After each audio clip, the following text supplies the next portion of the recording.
like to begin the afternoon session of the CO Hydrogenation Symposium.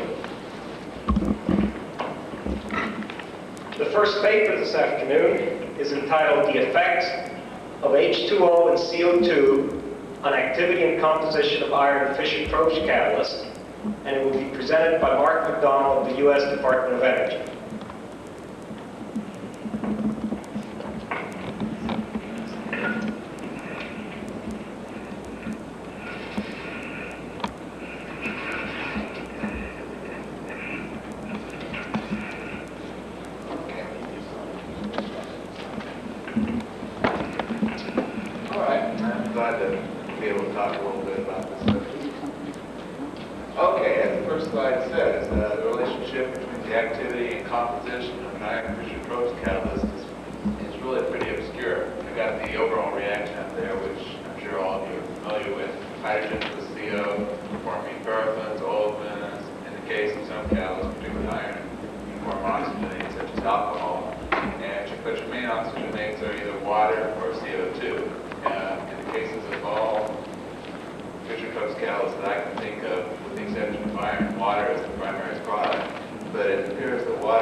So basically, you have some problems with iron catalysts. First of all, it says down here, your composition will vary with your percent conversion, but your activity and selectivity will also vary with the percent conversion. So you have gradients throughout the length of any fixed bed studies in both composition and activity and selectivity. It's difficult to relate the two together. Okay, our experimental approach that we're going to be using here is to measure the rates of C1, C5 light hydrocarbon synthesis, as well as CO2 synthesis using an iron catalyst in a spectroscopy cell. The Mossbauer effect spectroscopy of catalysts was used to determine the composition of iron. Any Germans in the audience, forgive me for dropping the Mossbauer. The synthesis measurements were made under conditions which we at least attempted to try to approach more realistic Fischer-Tropsch conditions. Our spectroscopy cell allowed a full range of pressures used in Fischer-Tropsch synthesis, up to about 50 atmospheres certainly, and we operated on 20 atmospheres typically. This is important because most Mossbauer studies previously have been done in atmospheric pressure quartz or glass spectroscopy cells. We're still operating at differential syngas conversions. There's really no way to get around that with this spectroscopy apparatus. But to try to approximate the effects of higher conversions, we're adding water and CO2 to give us the effect of this higher conversion. Okay, I think we lost the right side. It doesn't really matter. Here's the schematic of our reaction apparatus. What we have is various gases flowing into one of two different flow trains here. We have, for reasons that I'll get into here, we have one flow line that will handle syngas and another one which will handle syngas. So it can be flowing two syngas lines, one being diverted and the other being flowing through the spectroscopy cell at the same time. Okay, our gases also allow various pretreatments in CO or hydrogen or whatever we want. Okay, the main ability, so we add water to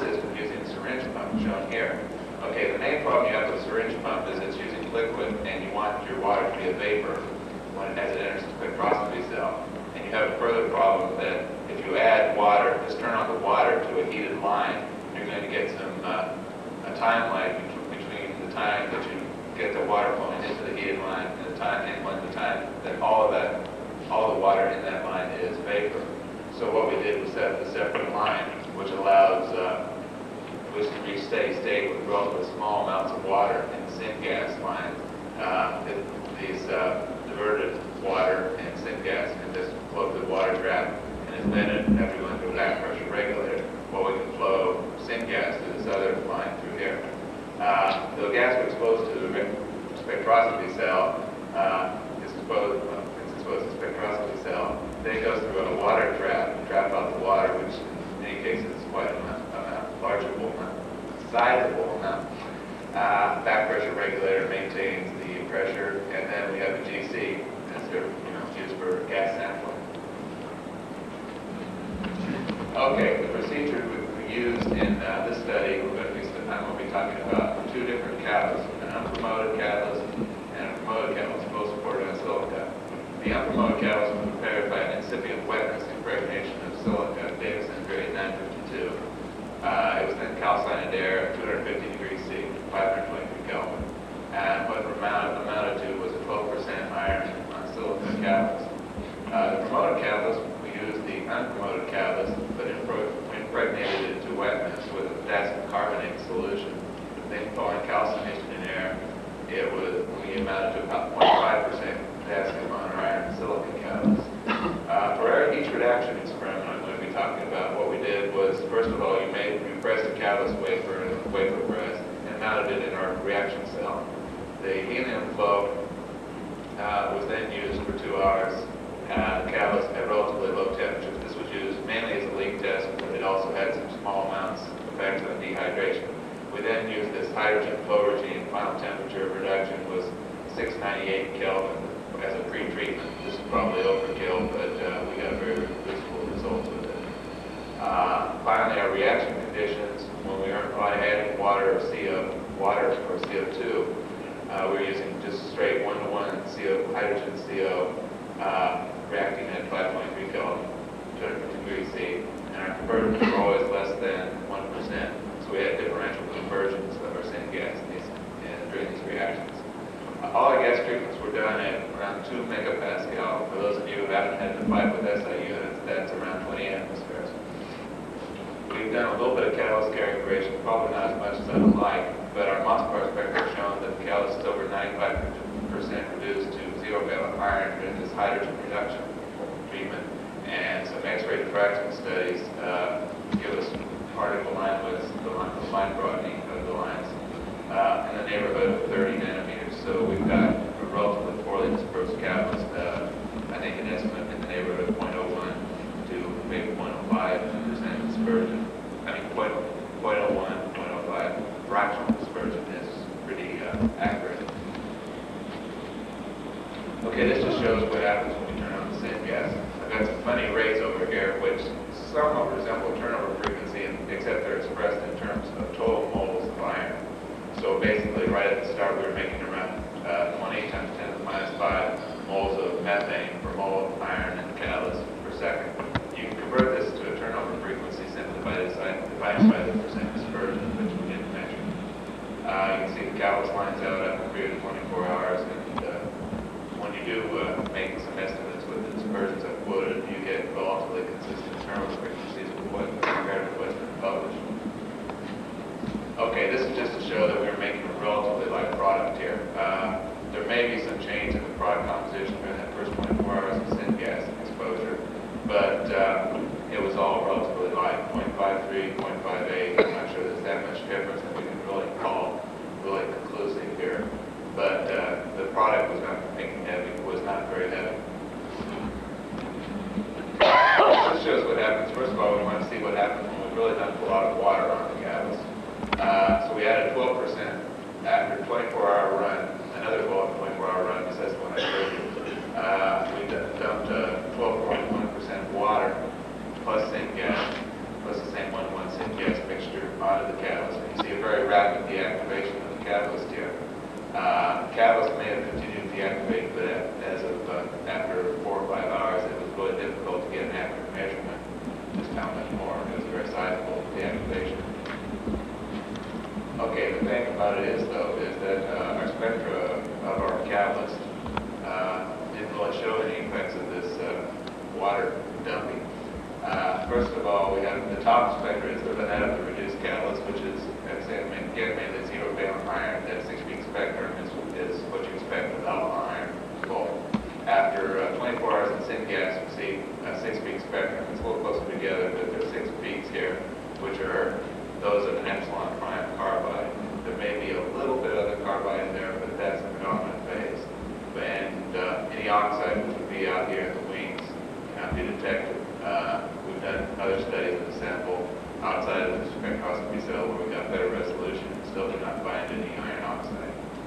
Finally, after 24 hours of exposure with water, where we would really expect to see some bulk oxidation, we saw none again. So the main thing to note again is that although we got real activation of our catalyst with addition to that much water, we did not find any bulk oxidation in the catalyst. Okay, it says thermodynamics of synthesis. Actually, it's really more closely related to thermodynamics of the bulk catalyst. I've shown up here the reactions for the reductions of magnetite to metallic iron using either hydrogen or CO, and the equilibrium constants are shown out to the right. As you can see, water is certainly much more of a problem in a synthesis gas atmosphere than is CO2. The equilibrium constant certainly favors CO reduction much more than it does CO2 reduction. Now the difference between these two reactions is the so-called water gas shift reaction, which is also shown up there. CO plus water goes from hydrogen to CO2. Now this is favored thermodynamically under these conditions, although not extreme. Okay, the main point again, as I pointed out, is that iron can oxidize at relatively low water to hydrogen ratios, but the CO2 to CO ratio is not usually going to be a problem in most conditions. So if water is a primary Fischer-Tropsch product, equilibrium of the water gas shift reaction tends to minimize the tendency for bulk oxidation. Okay, I've been talking about metallic iron oxidation, but really we have carbide phase more often than metallic iron, except at very short times of synthesis. The main thing you can expect is that the trends may be similar, but carbides may be more stable to oxidation than bulk metal, simply because carbides form in exposure during syngas. The reason I don't put thermodynamics of bulk carbides up there is because it's really hard to believe the numbers is very firm. If anybody's ever tried to get it. Okay, just to see what happens when we have more equilibrated mixture. Again, this is no surprise. We add 1.6% water and 9.8% CO2. About the same total amount of water as last time, water plus CO2, as we had water last time. What happens is the catalyst dies very slowly, about a factor of 4 over a period of 24 hours. And when we turn off the water plus CO2, the catalyst reactivates. We're not doing anything distinctively, irreversible here. So again, this goes along with the idea that you need to equilibrate the water gas shift, the equilibration of the water gas shift reactor, keeping that water pressure down will help you. Okay, don't get too excited. This is just an old conclusion slide. Basically, just a recap for what we talked about so far. Addition of 8 to 12% water drastically deactivates the catalyst. We couldn't find any bulk catalyst deactivation even under that massive amounts of water exposure. The best interpretation of this deactivation is that we're oxidizing some of the Fischer-Tropsch surface layers. And again, just to emphasize, the equilibration of the water gas shift reaction reduces the degree of deactivation. Okay, just pause a little bit for a slide I should have made up and didn't. When you get into Fischer-Tropsch synthesis, almost anybody who does it for any length of time or just studies the literature notices that you get some complications. First of all, the Fischer-Tropsch products, the primary Fischer-Tropsch products go on to be producing secondary products. That is, olefins can be hydrogenated to paraffins. Water in the water gas shift reaction can be shifted to form CO2. So what you get then is sort of a mess there. Well, now the addition of potassium has affected both primary and secondary reactions. That's fun. We're going to be getting potassium addition here. First, on the primary reactions, addition of potassium affects the activity. Well, there's no clear-cut trend. Sometimes there's some minor increases, sometimes there's some decreases depending on how much is added to what catalyst, etc. But there's a clear-cut trend. When you add more potassium, you increase the selectivity towards heavier products. You make less light gases. So that's the trend.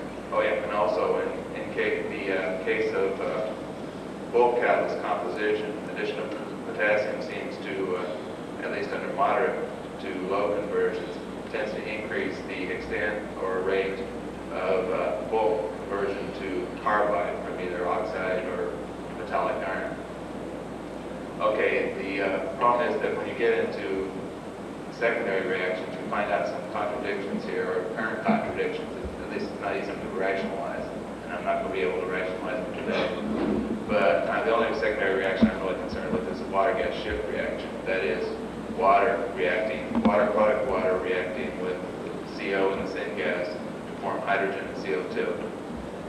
What happens is that potassium is also a promoter of this reaction. Now, it's not necessarily the case. It's just sort of an analogy, and some people talk about iron as being a good water-gas shift catalyst because magnetite, Fe-3O4, the oxidized phase, is a good high-temperature water-gas shift catalyst. At least 100 degrees higher, it's used industrially as the high-temperature shift catalyst. So you run into some apparent contradictions here to the extent that the water-gas shift catalyst form of iron is an oxidized iron form rather than a reduced iron form or reduced carburized iron form, which seems to be what we need for Fischer-Tropsch synthesis. So what you run into is the potassium seems maybe associated with bulk oxidation of the catalyst. I can't say it promotes it, but it's associated with the bulk up with some oxidation, at least locally, of the catalyst. While at the same time, it's also associated with improving the Fischer-Tropsch selectivity and, under some cases, selectivity, a very reducing type condition where you'd expect the catalyst to be much more reduced, carbide, etc. Okay, now I've looked into that. I wish I had a slide to talk about. No, what we're talking about here is addition of our 5.5% potassium, iron, and silicon catalyst. Same general plot here. The only thing to note is that our activity dropped just a little bit. If you've been paying real close attention, the scale on that is about 1/2 what it was before in the previous figure. That doesn't mean a 50% drop in total production of hydrocarbons. We're making slightly heavier products. Our alpha values, which before were maybe 0.53 to 0.58, somewhere in that neighborhood, certainly less than 0.6, are now in the neighborhood of 0.62 to 0.64. So we're making a little heavier product here, and at the expense of a little bit of activity. Okay, when we have 12% water, it's still sort of the same story. What happens is we get a rapid deactivation. I think there may have been a time lag in the technician's recording at the time that he added the water here. That's probably responsible for that slight lag before the deactivation occurs, since previously it occurred instantaneously. I wouldn't make too much of that. The big difference, though, is when we add this relatively small amount of water, 1.6% water was 9.8% CO2, the same amount I added last time, which caused only a 4-fold decrease in the rates over a 24-hour period. What you see is a continual decline in activity, and eventually the catalyst is just almost completely deactivated. The only change here was the addition of the potassium to the catalyst. Okay, now, one further thing is noticeable when you go back to look at the emulsifier, the whole composition of the catalyst. What you see here, I've got indicated at the top the positions of line locations, peak positions for bulk iron compounds, Fe-3O4, a carbide phase with 3 sets of sextuplets, chi-carbide, the epsilon prime carbide, which has 1 set of sextuplets. And you can see it's, again, mainly the 6-peak spectrum. But there are some other things out in the horizon here, out the wings. You can see there's also some Fe-3O4 that was showed up. This was in contrast to what happened when we added the same amount of water without the potassium. We we've got no bulk oxidation there. Same thing goes with a lesser extent for this more equilibrated water CO2 mixture. What happened there is we still get some bulk oxidation, not quite as much. Again, we didn't add as much water, so that makes perfect sense. Okay, now when anybody who looks at this has done any Fischer-Tropsch synthesis under sort of realistic conditions, you look at it and you say, this doesn't really make sense because this amount of water, this is sort of representative of the CO2 to hydrogen, CO2 to water ratio coming out of a reactor at high conversions during Fischer-Tropsch synthesis. But quite often you have an active catalyst that will be producing 3 times that pressure in CO2 and 3 times that pressure in water. So why does this catalyst deactivate? Well, that's going to be an open question. I can't answer that. But just to show you the differences in some catalysts, this is the slurry Fischer-Tropsch catalyst, the Mossbauer of this. The initial one is just a pre-treatment we gave of it. The initial conversion was in the neighborhood of 90% CO conversion, same one, same gas. And you can see that the catalyst oxidation is even more pronounced with time on stream. But the thing about this is the catalyst is relatively unaffected. Now this is during an actual Fischer-Tropsch synthesis rather than our addition of water plus CO2. So there remains some things to be checked out. But it's still puzzling a little bit because this actual reaction had around 30% CO2 and a neighborhood of 5 to 7% water in the outlet. The same time in the reactor. So I am summing up here. This is a real conclusion slide. For your unpromoted catalyst, addition of the 8 to 12% water drastically deactivated the catalyst, and addition of an equilibrated mixture had a much smaller effect, but under no cases do we see any bulk catalyst oxidation. The activation of the catalyst seems to be due to oxidation of catalyst surface layers. With promoted catalyst, addition of 12% water or any water at all resulted in drastic deactivation of the catalyst, and catalyst deactivation was observable under any, after 24 hours under any conditions when we added water. So it's clear that a small amount of potassium increased both the rate and the extent of the oxidation, reasons that I can't quite guess at right now.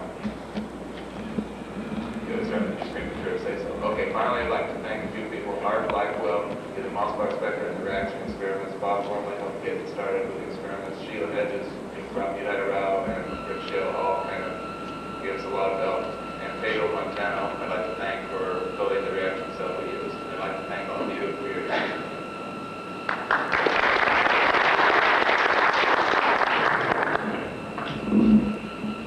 Thank you, Mark. Any questions?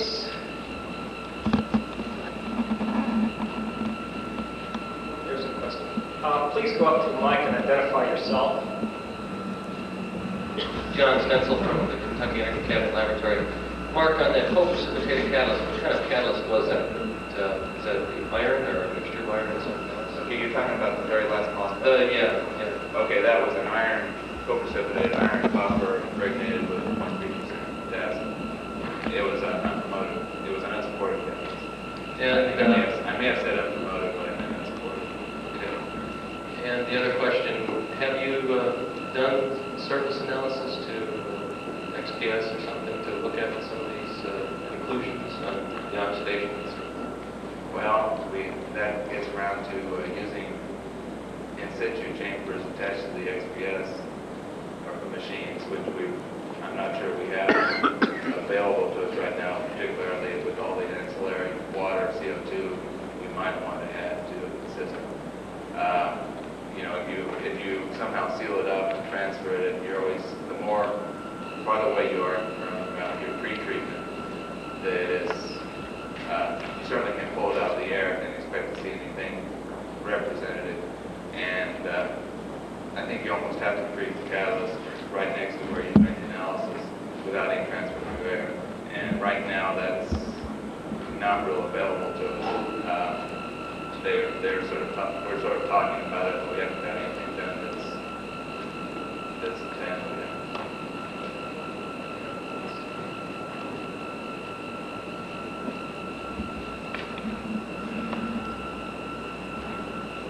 Albert Hall, BYU.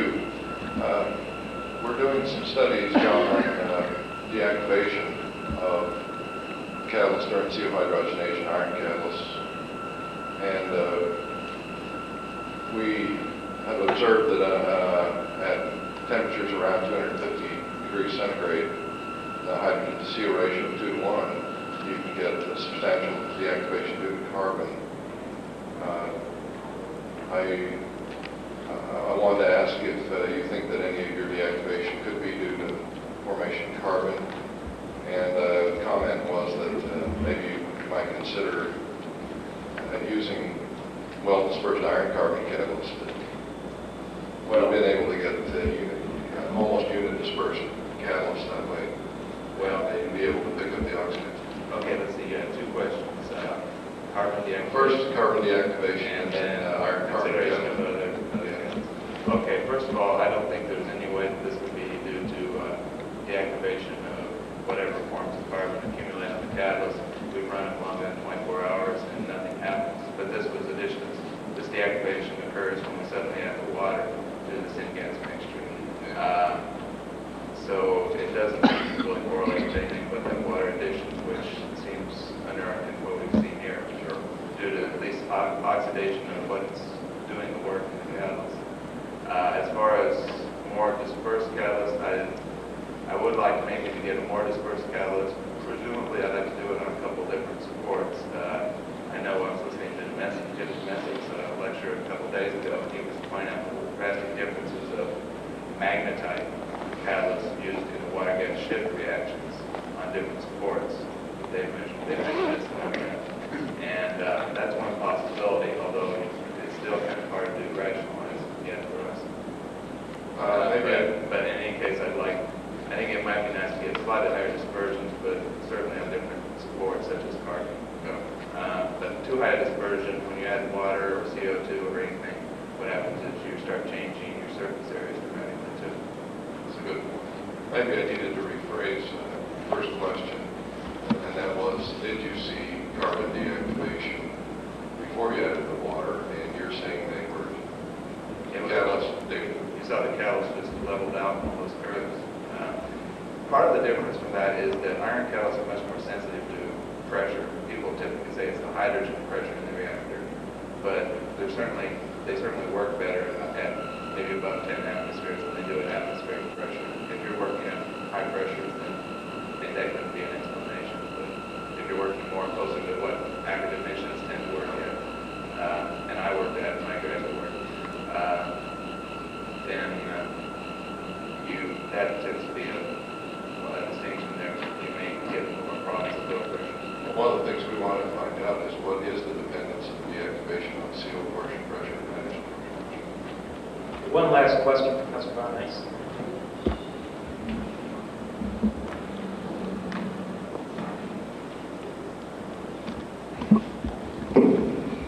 Mark, just a quick question. If I remember the old literature, adding alkaline metals tends to enhance the loss of surface area and agglomeration and so forth. And as a consequence, I have two questions. Number one is, did you see any significant change in loss of surface area or restructuring of the iron surface? Okay, as I told you before, we're a little weak on the dispersion. Our chemabsorption unit was broken about the time I started doing this apparatus, so I really couldn't do any of those kind of experiments. I think we're operating relatively high dispersion, so I would assume, and the reproducibility, when I turned on the water in that first unpromoted catalyst, I didn't see. But you're right, that's one experiment the technician should be working on right now, is to see what happens when you turn off the water plus CO2 and see if it goes back to the original state. My other question really was, it's known that materials like potassium enhance the water gas shift, they activate water and so forth. If you do the experiment, you just take those catalysts as you've seen them, you just introduce them to water and absorb water. Are the absorption capacities of water different in the absence of presence of the potassium? It could be that you're activating oxygen with potassium that facilitates the total oxidation of the iron. I suppose that's possible. Okay, I'd like to thank our speaker one more time. Thank you.